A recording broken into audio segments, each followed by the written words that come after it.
ኣብ መንፈሳዊ ህይወትና ተዳኺምና ዘለና ኣብ መንፈሳዊ ህይወትና ባትሪ ለውና በልና ተሸጊርና ዘለና ብጭንቀት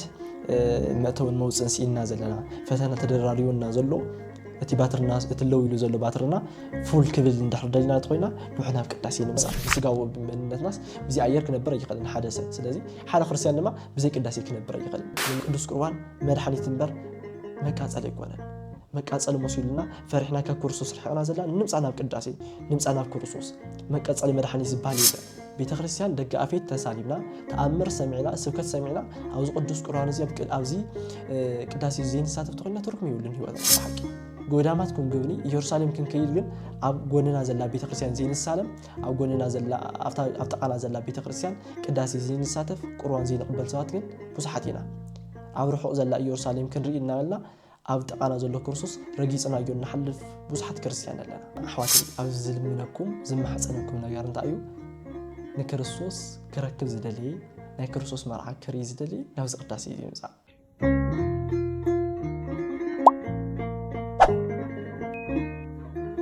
በስመ አብ ወወልድ ወመንፈስ ቅዱስ አሐዱ አምላክ አሜን ፍትዋት ናይ ሰለስቱ ምእት ሚድያ ቤተሰብ ኣብ ዘለኹም ሰላም አምላኽ ክበዝሐልኩም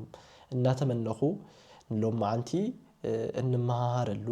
እንዘራረበሉ እንመያየጠሉ ዝኸውን ርእሲ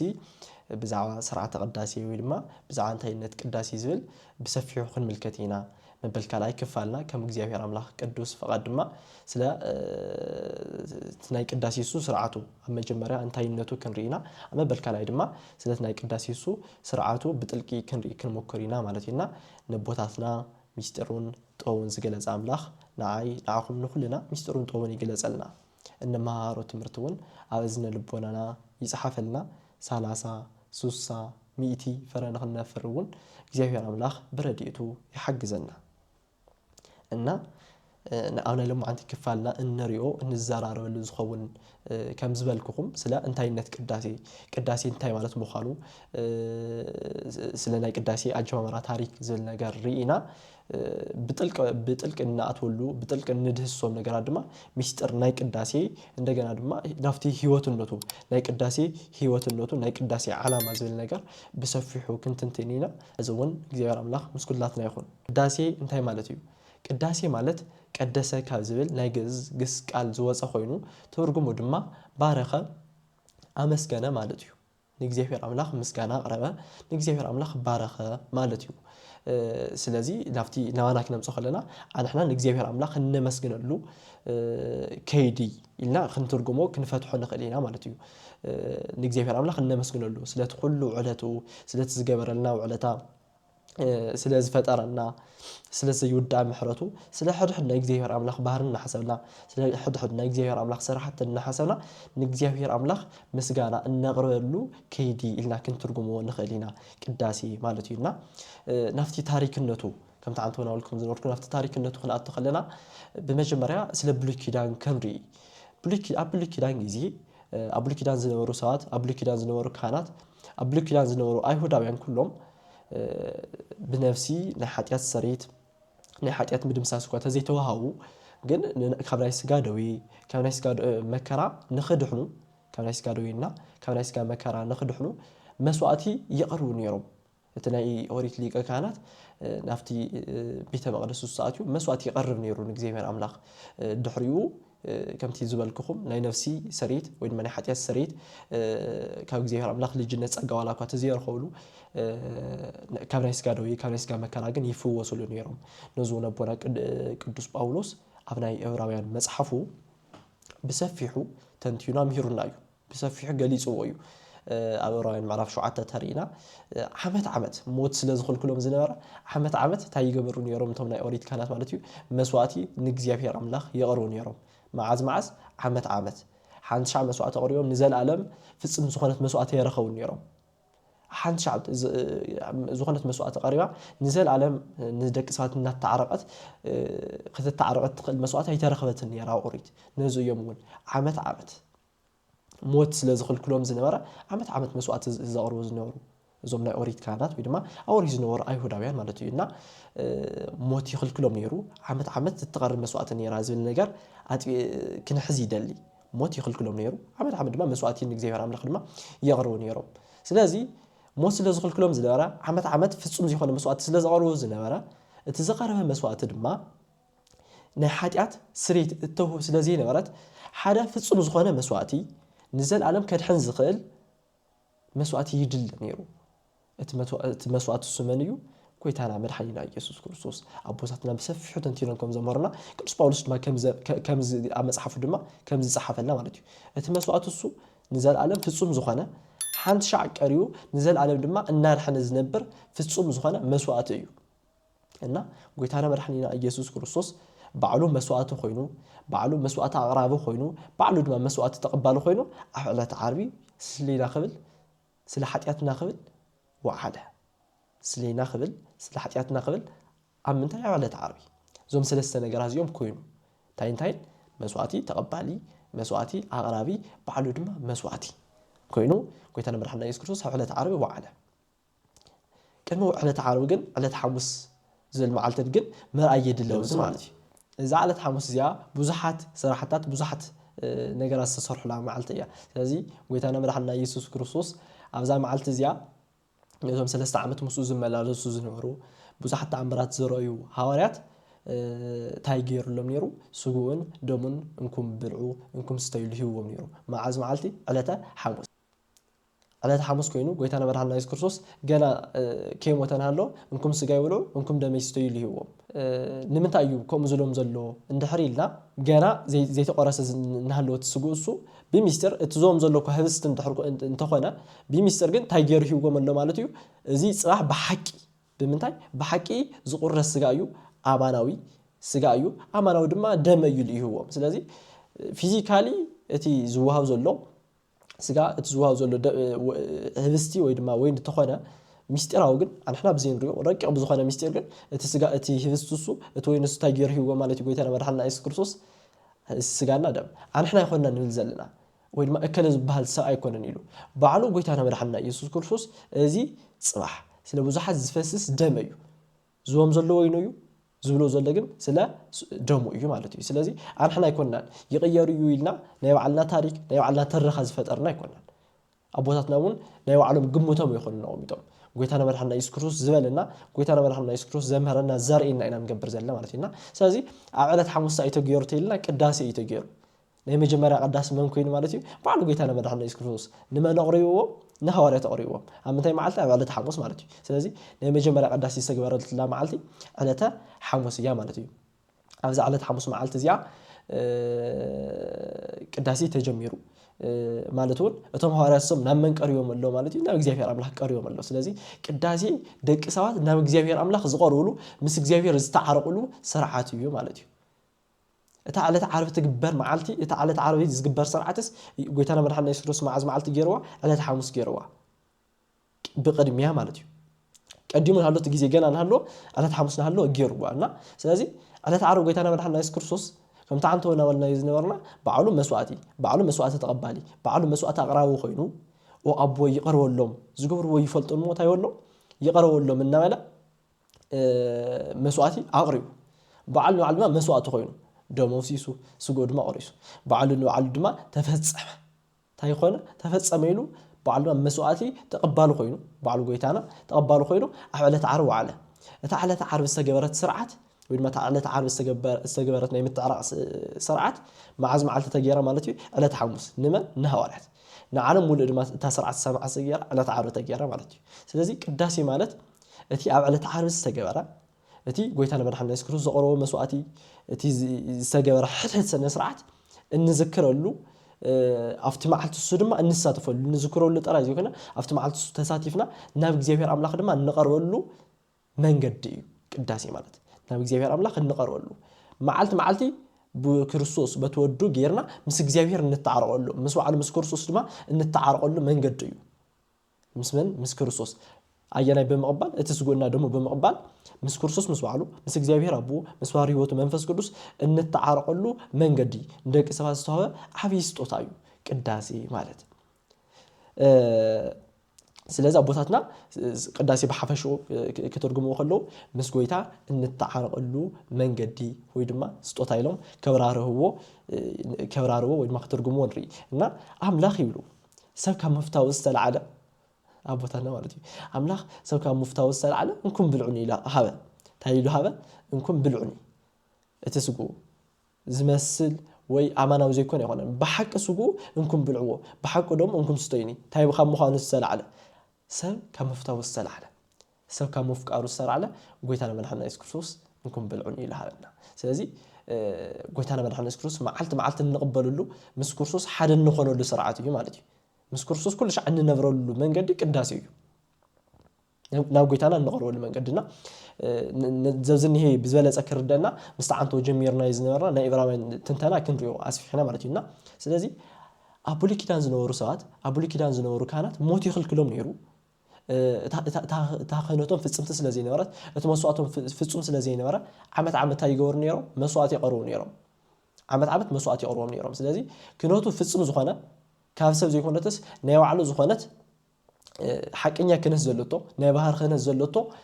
ፍጽምቲ መስዋዕት ድማ ከቀርብ ዝኽእልን ፍጹም መስዋዕት ክኸውን ዝኽእልን ሓደ ኣካል ይድለ ነይሩ መን ኢልና ይተኣካለሱ ጎይታና መድሓኒና ኢየሱስ ክርስቶስ ኢልና እዩ ስለዚ ጎይታና መድሓኒና ኢየሱስ ክርስቶስ ኣብ ዕለት ዓርቢ መስዋዕት ምስኮነ ኣቦና ቅዱስ ጳውሎስ ከም ዝገለጸልና ኣብ ዕብራውያን ምዕራፍ 7 ኣብ ዕብራውያን ምዕራፍ 12 ምዕራፍ 10 ብሰፊሑ ተንቲኑ ከም ዝነገረና ጎይታና መድሓኒና ኢየሱስ ክርስቶስ መስዋዕት ክኸውን ከሎ መዓልቲ ኣይኮነን ወይ ድማ ዓመት ኣይኮነን መስዋዕት ዝኸውን ማለት شعو نعلم ملؤ مسوات خوينو بتا مسوات تاكوينا نحنا دحينا هنا بتا شع صغيرات مسوات مالتي حزي حدش امان خمص خلو حزي حدش زخونه سب حطيات كسرح خلو غويتانا نعو نخبل ايورد نعو نخبل እንደገና مسوات يقرب تايدا حنت شع فصيما بزقربت مسواتي بلا بونا قدس باولوس حنت شع فصيما بزقربت مسواتي بتا حنت شع فصيم تخوينا بزقربت مسوات تاي نخبل مالتي نتعارق مس غويتا نتعارق مس እግዚአብሔር نتعارق مس وعلى مس ክርስቶስ مالتي ስለዚህ ዓመት ዝቀርብ መስዋዕት ይብልናል ዓመት ዝስራሕ ወይ ድማ ዓመት ዝግበር መስዋዕት ይብልናል ዕለት ዝግበር መስዋዕት ይብልናል ታይዳና ንገብር እታ ሻዓ መዓልቲ ዝቀረበት መስዋዕቲ መዓልቲ ግን ንቀበላ እታ ሓንቲ ሻዓ ፍጽምቲ ኮይና ዝሰዋ ወድሕነት መዓልቲ ግን ኣብ ህይወትና ንቀበላ መዓዝ ሻዓ መዓልቲ ዝተሰርሐት መስዋዕቲ ወይ ድማ ሻዓ መዓልቲ ዝተፈጸመት መስዋዕቲ ፍጽምቲ ዝኾነት መስዋዕቲ ባእጌርና ንተዓረቕ ስለዚ ቅዳሴ ማለት እቲ ዕለት ዓርቢ መዓልቲ ኣብ ህይወትና ምንባር ማለት እዩ ዕለት ዓርቢ ምንባር እቲ ዕለት ዓርቢ ሻዓ ዝቀረበት መስዋዕቲ መዓልቲ ምቕባል ስለዚ ቦታትናስ እቲ ህብስና ወይኒ ካብ ቤተልሔም ሒዞም ክመጹ ከለውስ መዓልቲ ሓድሽ ዝኾነ መስዋዕቲ ይዳለወ ኣለዎ ማለት ኣይኮነን እታ ሓደ ሻዕ ጎይታና በዓሉ ዘዳለዋ መስዋዕቲ ንቕበላለና ማለት እዩ تحن شعز تقبل استسارحت مسوات استفصمت مسواتي نقبلوا له منقد እዩ ማለት እዩ ቅዳሴ ካሊ ብዛዕባ ቅዳሴ ክንርኢ ከለና ካብ ጸሎታት ኩሉ ዛዕበይ ጸሎት ይልዎ ቦታትና ከምንታይ ካብ ጸሎታት ኩሉ ዛዕበይ ጸሎት ስጋው ድሊታትና ክንማላ ንጽልይና ሓጢያትና ንኽሰረ ንጽልይና ብቻ ስለ ብዙሕ ነገራት ንጽልይናና ካብዞም ኩሎም ጸሎታት ካብዞም ንጽልዮም ኩሎም ጸሎታት ካብዞም ንጽልዮም ብዙሓት ዓይነት መጽሓፍትታት እቲ ዛዕበይ ጸሎት ቅዳሴ እዩ ይብሎ ቦታትና ኣየና ቅዳሴ بقلنا نوصح ጸሎታት كل يخليهم بحورات نوصح ጸሎታት كل يخليهم አቦታትና ቤተ መቅደስ አትዮም ዘውጽሕዎ ማህሌት ድጓ كل يخليو ግን ካውዞም ኩሎም ጸሎታት ካውዞም ኩሎም ምስጋናታት እቲ ዛዕበይ ምስጋና እቲ ዛዕበይ ጸሎት ምን እዩ ቅዳሴ እዩ ስለዚህ ቅዳሴ ዝይውሉ खाሊ ጸሎት ቅዳሴ ዝይውሉ ማህሌት ቅዳሴ ዝይውሉ ሰዓታት ምንም ትርጉም የውልን ማለት እዩ ናይዞም ኩሎም ጸሎታት ናይዞም ኩሎም ማህሌታት ናይዞም ኩሎም ምስጋናታት መጨረሻው ወይ ድማ ላዕለዋይ ነጥብ መን ይተይልና ቅዳሴ እዩ ኢላ አቦታትና ይነገርና ማለት እዩ ካሊ ኣብ ራእይ ዮሐንስ ምዕራፍ 5 ቁጥር 11 ተገሊጹ ከም ዘሎ ናይ መላእክቲ ስርዓት ወይ ድማ ሰማያዊ ስርዓት ይብሎ ንመን እዩ ንቅዳሴ እታ ሰማይ ትግበር ስርዓት እንገብረላ እያ እታ ሰማይ መላእክቲ ኩሎም ኣብ ዘለው ቅዱሳን አቦታትና ኩሎም ንእግዚአብሔር አምላክ ቅዱስ እናበሉ بعطان وني بلبونا ቅዱስ ዮሐንስ ኣብ ራእይ መጽሐፉና አምና ራእይ ዮሐንስ መጽሐፉና بعطانና አጠኑ ንእግዚአብሔር አምላክ የመስግኑ አምንታ የሰማይ እና እቲ ምስጋናሱ አምሪ ንገብረሉ እዩ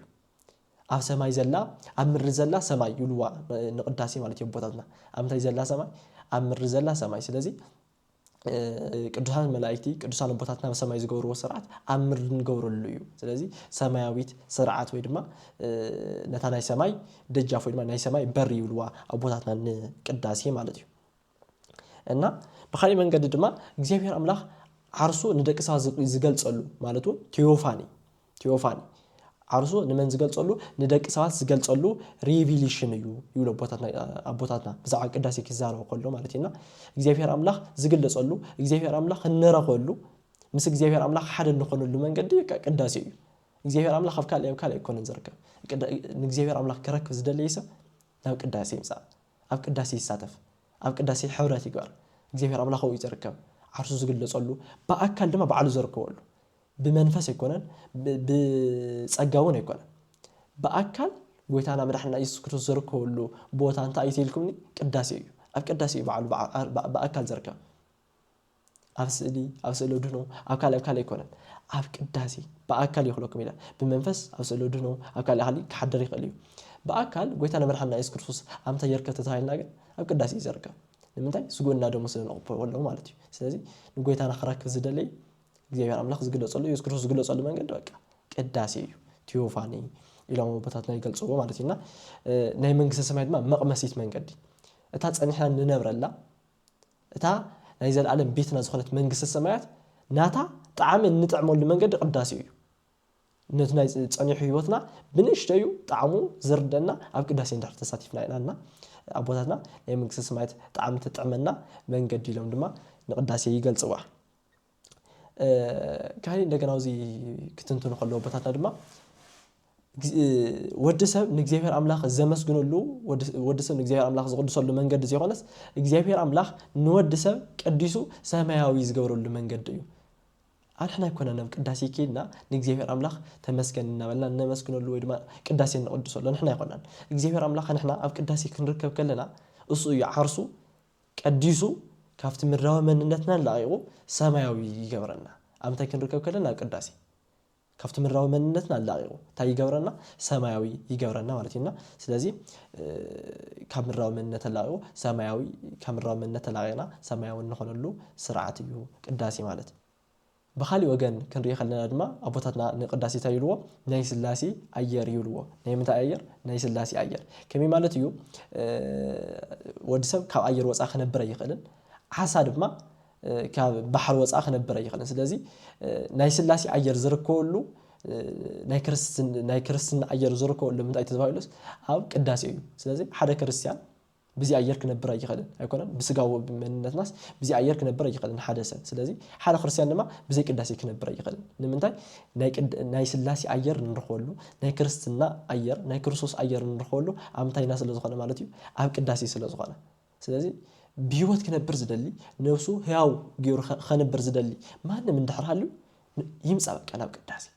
كداسي مسؤول يساتف يقدس دحرو يبقى ناي سلاسي أير كركبينا أبونا قدس غورغوريس نبابي ملكوت زبسفيح يገልጾ ناي سلاسي أير نارلنا بتعم دس بلا جلالص بحق دس بلا جلالصنا ناي سلاسي أير بحق خنركبين دل حواتي ناي سلاسي أير ناي سلاسي استنفاس ناي كرسوس هلاوي كنركبين دل ناتو هلونا ناتو سلام ناتو عرفتي نمصانا قداسي نساتف او ينا خنرخو نقلت يتي أيرس لك حمت عساسو كافتا بحر ساتو خمسين نبر لك اتي كريستيان لما كافتا قداسي ساتو تفوليو صلوت تجبره خالي سر حتى تسرحه كن قداسي تزيغيرو من ترغم يقولون سلازي ايرنا قداسينا يو ناتنا سنفاسنا قداسينا يو نمصانا قداسي نساتف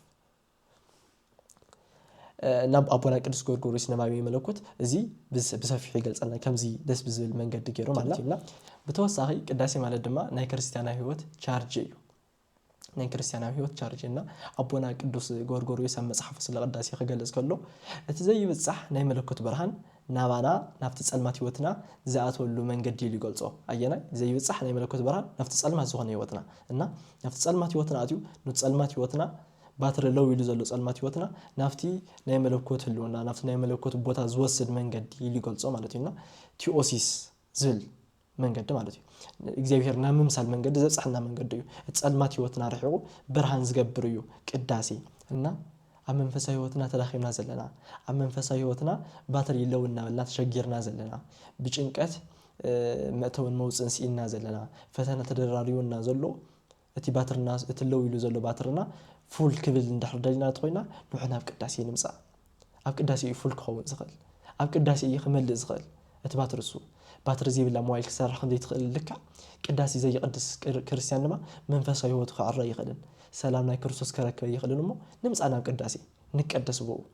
እቲ ሰላም ሲኡኑ ዘሎ ህይወትና ሰላም ከረክብ እቲ ዕረፍቲ ሲኢና ዘላ ነፍስና ሰላም ክትረክብ ናይ ክርስቶስ ሰላም ኣብዚ ቅዳሴ ዘርከቡ እሞ ንምፃእ ናብ ክርስቶስ ነዚኡ ቦታትና ናይ ክርስቲያናዊ ህይወት ቻርጅ ተራኺሙ ዘሎ ህይወት መልዐሊ ሞይቱ ዘሎ ባትሪ መልዐሊ ኢሎም ቦታትና ዝገልጽዎ ማለት እዩ እና ካለ ኣብ ቅዳሴ ዘለና ወይ ድማ ቅዱስ ቁርባን ዘለና ሰሳሓተ ኣረኣያታ እዩተይልና መብዛሕትኡ ሰብ ቅዳሴ ዘቅድስ ንኽቆርብ ኢሉ ስለ ዝሓስብ ቁርባን ድማ ኣብ ቁርባን ዘለና ሰጋገየ ኣመለኻኽታ ድማ ተቀዲስካ ነፂኻ ወይ ኣብ መጨረሻ ፍጹም ኮይንካ ዝቅበል መስዋዕቲ ወይ ድማ ዝቅበል መንጽህ መድሓኒት ጌርና ኢና ንሓስቦ እንታይ መስኮንካ ምስ ተቀደስካ ዝቅበል መድሓኒትና ኣብዚ ክነስዕሎ ዝግበአና ስለ ቅዱስ ቁርባን ዘለና ኣመለኻኽታ ክነስተኻኽሎ ዝግበአና ቅዱስ ቁርባን መቃጸሊ መድሓኒት ኣይኮነን ቅዱስ ቁርባን ሓዙለይ መቃጸሊ መድሓኒት ኣይኮነን ንዘይተነሱ ንዘይኣምኑ እምበር ንዝተነስሐ ሓጢኣቱ ንዝኣምን ቅዱስ ቁርባን መቃጸሊ መድሓኒት ኣይኮነን መብዛሕትኡ ህዝበ ክርስቲያን መብዛሕትኡ ሰብ ካብ ቅዱስ ቁርባን ርሒቑ ዘሎ ቅዱስ ቁርባን እናፈርሐ ቅዱስ ቁርባን መቃጸሊ መሲልዎ እዩ ልክዕ እዩ ንዘይኣመኑ ንዘይተነሱ ቅዱስ ቁርባን የቃጽል እዩ እንታይ ዘይኾኑ ንዘይኣመኑ ንዘይተነሱ ነቲ ዝተነስሐ ነቲ ሓጢኣቱ ዝኣመነ ግን ቅዱስ ቁርባን መድሓኒት እምበር መቃጸሊ ኣይኮነን መቃጸሊ መሲሉና ፈሪሕና ካብ ክርስቶስ ርሒቕና ዘለና ንምፃእ ናብ ቅዳሴ ንምፃእ ናብ ክርስቶስ መቃጸሊ መድሓኒት ዝበሃል የለን ፈዋሲ መድሓኒት እምበር ናይ ክርስቶስ ስጋ ድማ ፈዋሲ እምበር መቃጸሊ ኣይኮነን ቅዱስ ቁርባን እናፈርሕና እስካብ መዓዝ ህዝበ ክርስቲያን እስካብ መዓዝ ኢና ክንነብር ካብ ቅዱስ ቁርባን ተፈሊና ዝነበርናሉ ዘመን ይኣኽለና እሱ ይብቃዕና ናብ ቅዱስ ቁርባን ንመለስ ፈዋሲ ዝኾነ መድሓኒት ስለ ዝኾነ እና ኣብዚ ጉዳይ ዘለና ኣረኣያ ኣመለኻኽታ ክነስተኻኽል ይግባእ ካሊ ብተወሳኺ ኣቦታትና ስለ ስርዓተ ቅዳሴ ወይ ድማ ስለ ቅዳሴ ሚስጥራውነት ክዛረቡ ከለዉ ካይሮስና ክሮኖስ ዝብሉ ክልተ ናይ ግዜ ዓይነታት የልዕሉልናና እንታይ ካይሮስና ክሮኖስ ደቂ ሰባት እንጥቀመሉ ናይ ግዜ ወይ ድማ ደቂ ሰባት ዝተዋሃበ ናይ ግዜ ዓይነት ክሮኖስ እንትኸውን እግዚአብሔር ኣምላኽ ዝኸደሉ ወይ ድማ ኣብ እግዚአብሔር ኣምላኽ ውሽጡ ዘሎ ግዜ ግን እንታይ ይባሃል ካይሮስ ይባሃል ክሮኖስ ማለት ትማሊ ሎማዓንቲ ጽባሕ ዝበሃለሉ ብጊዜ ዝተገደበ መጀመርያና መወዳእታ ዘለዎ ግዜ እንትኸውን እንታይ ዘለዎ መጀመርያ መወዳእታ ትማሊ ጽባሕ ሎማዓንቲ ብሰዓታት ዝቁጸር ማለት 1 ሰዓት 2 ሰዓት እናተባሃለ ዝቁጸር ዓይነት ግዜ እዩ ታይ ለኩም ኣለኹ እዚ ክሮኖስ ካይሮስ ግን ብጊዜ ዘይግደብ ማለት ትማሊ ጽባሕ ዝበሃል ዘይብሉ መጀመርያ መወዳእታ ዝበሃል ዘይብሉ ንኣብነት ሕዚ እግዚአብሔር ኣምላኽ መጀመርያን መወዳእታን የብሉን ክበሃል ንሰምዕና ኣይኮነን ከመይ እዩ መጀመርያ ዘይብሉ ንብል ንኸውን ንምንታይ ኢና ከምኡ ንብል ቦትናትና ዓይነት ናይ ግዜ ካይዳ ወይ ድማ ናይ ግዜ ቆፃፀራ ስለንቆፅሮ እዩ በየናይ ቦት ክሮኖስና እግዚአብሔር ኣምላኽ ዝኸደሉ ኸይዲ ወይ ድማ ዝጥቀመሉ ግን ኣየና እዩ ማለት እዩ እቲ ካይሮስ እዩ ትማልና ጽባሕ ዘይብሉ መጀመርያና መወዳእታ ዘይብሉና ሓንቶታ ኢልኩም ነራ ቅዳሴ ማለት ዕለት ዓርቢ ምንባር ማለት እዩ ኣብ ሕድሕድ ቅዳሴ ዕለት ዓርቢ ኢና ንነብር ነስታውስ ዘይኾነስ ንነብር ትማል እኮ ያኹም ሰገይሮ ይኾንና ንብል ዕለት ዓርቢ ያኮን ጎይታ ሰቂሎም ይኾንና ንብል ኣብ ዕለት ዓርቢ ውሽጢ ኢና ንነብር ንሕና ናፍታ መዓልትሳ ንምለስ ኣብታ መዓልትሳ ተመሊስና ኣብታ መዓልትሳ ውሽጢ ኢና ንነብር ናይ ክርስቶስ ሕማም ኢና ፊል ንገብሮ ይስምዐና ይብሓቂ ክገረፍ ከሎ መከራ ክረክብ ከሎ እቲ ሓሳብሱ እናሓሰብና ኣብቲ መከራሱ ውሽጢ ተሳትፎ ኢና ንገብር ትኮሚኒየን እሱ እዩ ቅዳሴ ንብሎ ዘለና ትኮሚኒየን እሱ ማለት እዩና ስለዚ ብክሮኖስ ይኾነስ በቲ ካይሮስ እሱ بكرونوس تمال صباح اللو لكم نيرنا بتكرونوس سو بوتناي كرونوس ቆጣጸራ ጊዜ እሱ ናምንታይ ንመለስ ማለት እዩ ናፍታ ተማሊ ዝኾነት ዓረቢ ግን ታ ተማሊ ዝኾነት ዓረቢ ባና ማዕዝያ ማለት እዩ ሎም አንጥያ ታብ ቀደም ዝነበረት ተቀደም 2000 ዓመተ ምህረት ዝነበረት ዓረቢ ብናይ ክሮኖስ ቆጣጸራ ናዓና ማዕዝያ ማለት እዩ ሎም እያ ስለዚህ ቅዳሴ ማለት እቲ تمال زنبرة بناي كرونوس ቆጣጸራ بكايروس ሎም አንቱ ኮይኑ አፍት ማዓልትሱ እንሳተፈሉ ኸይድ እዩ ማለት እዩ ኣብቲ መዓልትሱን ንሳተፈሉ ምስ ክርስቶስ ሓደ ንኾነሉ ዕለት ዓርቢ እቲ መከራሱ ዝስምዐና ከይዱ እዩ እና ኣቦታትና ምዚ ክሮኖስና ካይሮስ ዝብል ነገር ኣመሳጢሮም ብሰፊሑ የመሩናና ብተወሳኺ ድማ እንደገና ሻምኔት መዓልቲ መበል ክንደይ መዓልቲ መበል ሻምኔት መዓልቲ ማለት እውን አንተ ወታይለኩም ነይረ ቅዳሴ ናይ መንግስተ ሰማያት ጣዕሚ እንቐምሰሉ መንገዲ እዩ ኢልና ነርናና ኣብ መንግስተ ሰማያት ዘሎ ናብራ أو خوينهم ملائكة زمسكونوا مسكانا بوتات نقدسون زمسكونوا مسكانا لومي حزي بنشتي إن تعمل لها من قد يا تقدس لها معلتي ما بلكن دي معلتي يقولوا بوتاتنا ما بلش شامنيت معلتي أو سو ممكن دي معلت له شو عدت معلتنا ما بلش شامنيت معلتي لما يسووا وانا تقدس لها معلتمو تاي مالت يا تا ما بلش شامنيت معلتي على ما شو عدت معلت وش تستدر رختيا تا ما بلش شامنيت معلت جن مساعتنا يا زي تحلف معلتي يا مالت دحري مسأت عالمس سنة كينا تنبري ولا يخوننا نبوتاتنا مالت سوني سولس روع زبال معلتي إلا شو دحر موتنا ويدما دحر مسأت عالم مالتي سوني سولس زبال معلتي ولا تاي معلتي حنت معلتي أزلا بتا معلتي سأنا نبر صباح دحر صباح 6 ساعات 3 ساعات كل 3 ساعات زبال زيولو ناي ساعات مكففال زيولو نزل العالم بزي ساعات بتنا كايروس النوار عينا نبر نفتي هو تسوس لنا عب مالتي بنفتي هو تسوس لنا عبنا زهات حمزي أن نتعمل لا من قد يولو بفتاتنا ناوزي هو تزي زا شامنيت معلت زي عمالتون زانا من قصة سمعت طعم زي إن قمس لا من قدي أينا إلى ميقال صوا مالتي كداسي إلى ميقال صوانا كداسي مبل شامنيت معلتي إلى ميقال صوا سلاز ناجزي ماشين يلو قداسي نتتمالون لو ما عنتقم زخنا جيرو زرينا ويدما زرينا ترى زخنا نتتمالي لو ما عنت زجاورلنا نتات صباح زلا من قصة سمعت إن نورا دما لو ما عنت تجاورلنا نتناي دحريت ناب قدميت نتناي قدميت دما ناب حز السحبلنا ناي كايروس أنا وراو دما ناي እግዚአብሔር አምላኽ አነባበራ ኢሎም አቦታትና ለቅዳሴ ይጽውዕዎ ስለዚህ ስለ ቅዳሴ እዞም ኩሎም ነገራት ናራአና ነርናና ተወሳኽት ሕዙ ናራአና ክንከይዲና ስለዚህ ቅዳሴ ማለት ናይ ክርስቶስ 33 ዓመት ታሪኩ ኣብ 2 ሰዓት 3 ሰዓት ምስታፍ ማለት እዩ ወይ ድማ ምዝካር ምስተዋስ ኣብቲ ህይወቱ ድማ ምን ማለት እዩ ማለት ካብ ቤተልሔም ጀሚሩ እስካብ ጎልጎታ ዘሎ ናብራ ምንባር ማለት እዩ ቅዳሴ ናይ 33 ዓመትስ ኣብ 2 ሰዓት ኣብ 3 ሰዓት ውሽጢ ቅዳሴ ምዝካር ምስተዋስ ኣብቲ ህይወቱ ውሽጢ ድማ ምንባር ኢሎም ኣቦታትና እውን ይገልጹናልና ኣቦና ቅዱስ ጀርመኖስ ተባሃለ ኣቦ ዝቃል እዚ ነገር እዚ ብሰፊሑ ይገልጸልና እና ናፍቲ ህይወታውነቱ ክንመጽእ ከለና ወይ ድማ መብዛሕትኤና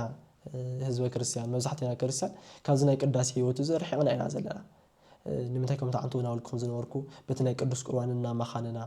ገና ይነጻኹን ገና ኃጢአተኛ እየና በልና ካብ ቅዱስ ቁርባን ካብ ቅዳሴ ኩልና ረሒቕና ኢና ዘለናና ኣብ ቅዳሴ ኣብ ስርዓተ ቁርባን ዘለና መለኻኽታ ክስተኻኸል ይግባእ ቤተ ክርስቲያን ደገ ኣፌት ተሳሊምና ተኣምር ሰሚዕና ስብከት ሰሚዕና ኣብዚ ቅዱስ ቁርባን እዚ ኣብዚ ቅዳሴ ዘይንሳተፍ ተኾይና ትርጉም ይውልን ህይወትና ብሓቂ ትርጉም ይውልን ምምላስና ናይ ምላስና ፍጻመ ናይ ምላስና መወዳእታ ኣብዚ ቅዳሴ ዝና ኣብዚ ሕብረት ዝና ኣብዚ ቅዱስ ቁርባን ዝምስታፍ ስለ ዝኾነ ማለት ኢና ብዙሕ ሰብ ኣሎ ኢየሩሳሌም ክኸይድ ዝደሊ እስኪ ብሓቂ እዚ ቪድዮ ነርኢ ዘለና ኢየሩሳሌም ክትከዱ ትደልዩ ዶ ትንበሃል ወይ ኢና ክንብል ነርና ኣይኮነን ኢየሩሳሌም ክኸይድ ጸልይ ኢለን ብጣዕሚ ኢና ንምህግ ንምንታይ ጎይታና ዝተጠመቐሉ ንምርኣይ ጎይታና ዝተሰቕለሉ ቦታ ንምርኣይ ጎይታና ዝገበሮም ዝነበረ ሕረር ተኣምር ናይ ተኣምር ቦታታት ንምርኣይ ኢየሩሳሌም ክንከይድ ንደሊ ኢና ግን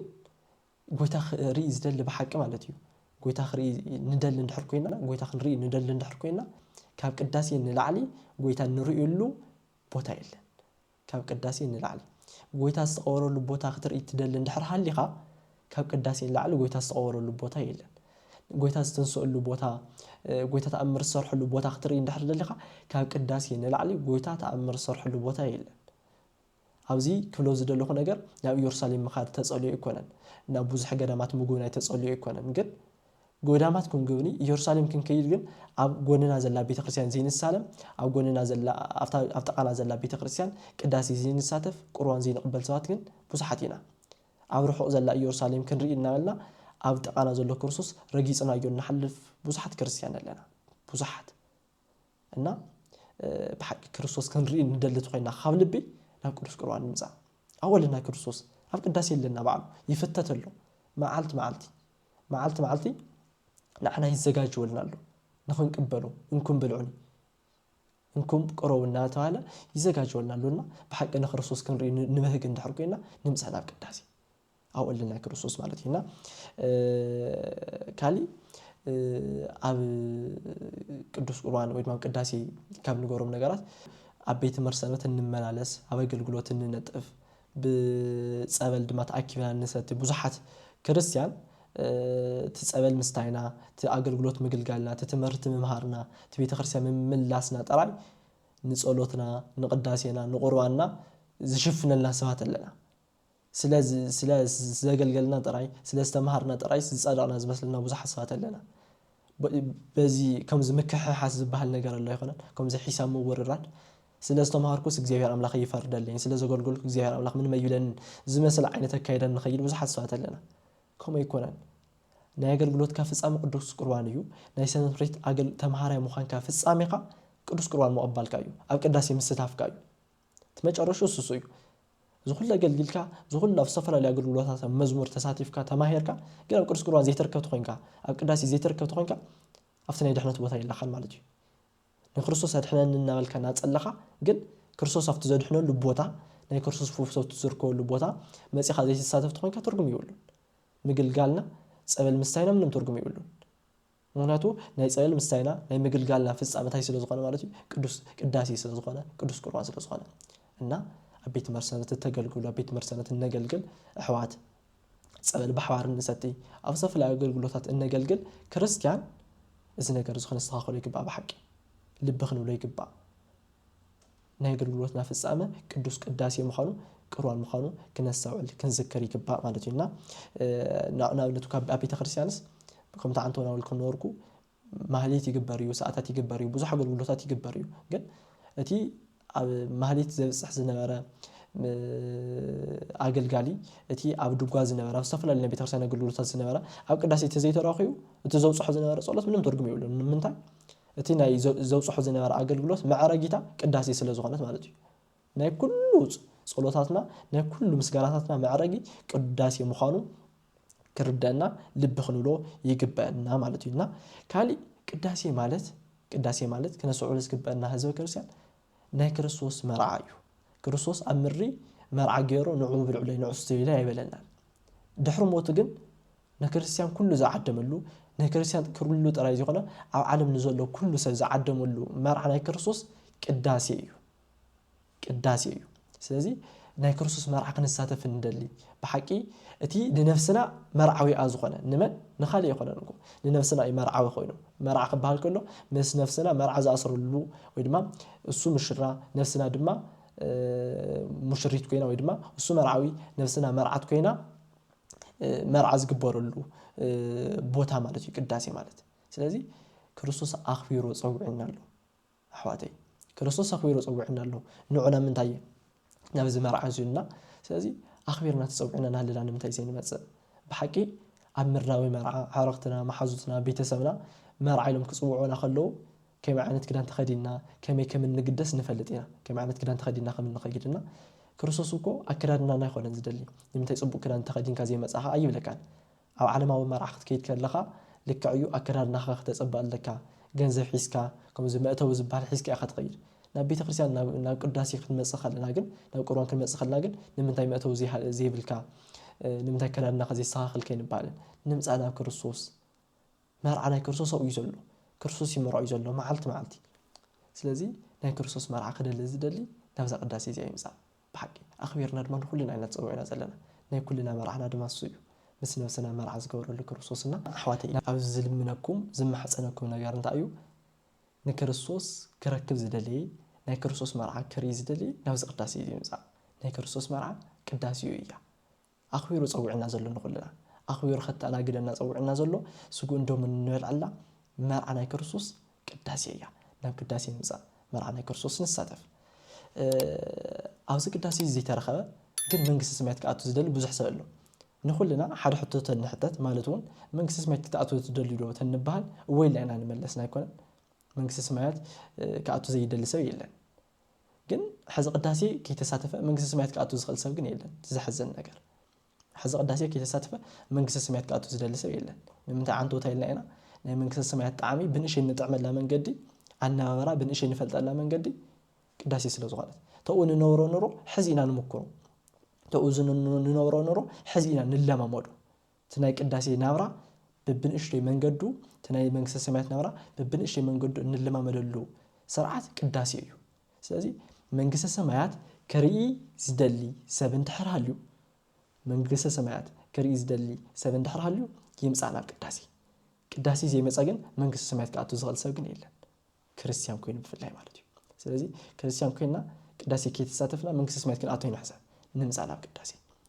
ተቀዳሲ ይሳያ ማዕረጊት ናፍቲ መንግስተ ሰማያት ማለት እዩ ናይ ሰማይ በር ተባሂላ ተገሊፃ ዘላ እዛ ቅዳሴ እዚኣ እሞ ንምፃና ቅዳሴ ንሳተፍ ድሕሪኡ ናይ መንግስተ ሰማያት በሪ ናይ መንግስተ ሰማያት ቁልፊ ክወሃበና እዩ ስለዚ ኣብ ቅዳሴ ዘለና ጉጉይ ኣመለኻኽታታት ኣብ ቅዳሴ ዘለና ጉጉይ ኣረኣእያታት ኣስተኻኺልና ብሓቂ ኩልና ኣብ ኣገልግሎት ቤተ ክርስቲያን ኣቲና ዘለና ቤት ትምህርትና ዘለና ክንከውን ንኽእልና ካብ ቤተ ክርስቲያን ጠቕሊልና ርሒቕና ዘለና ክንከውን ንኽእልና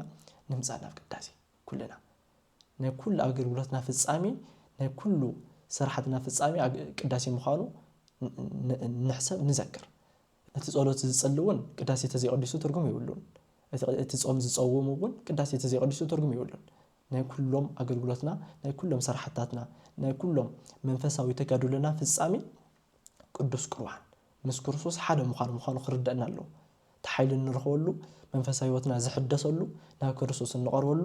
ናይ ክርስቶስ ብርሃን እንረኽበሉ መንገዲ ቅዳሴ ምዃኑ ልቢ ክንብል ይግበአና ናይ ሎማዓንቲ ትምህርትና ስለ ቅዳሴ እንታይነት ስለ ቅዳሴ ምስጢር ህይወትነት ዓላማ ቅዳሴ እንታይ እዩ ዝብል ነገር ብሰፊሑ ተማሂርና ኣለና ኣብ በልካል ኣይከፋልና ድማ ስለ ናይ ቅዳሴ ስርዓት ኣብ ቅዳሴ ዝግበሩ ነገራት ዓይነታት ቅዳሴ ዝኣመሰሉ ትምህርታት ክንመሃር እግዚአብሔር አምላክ ሰማሃርናይ ትምህርት ዝንልቦና ናይ ጽሐፈልና ናይ ቀጻላይ ሰባት ናይ ሽዑ ሰባት ድማ ይበለና ወስብሐት ለእግዚአብሔር ወለወላዲቱ ድንግል ወለመስቀሉ ክቡር ለዘላለሙ አሜን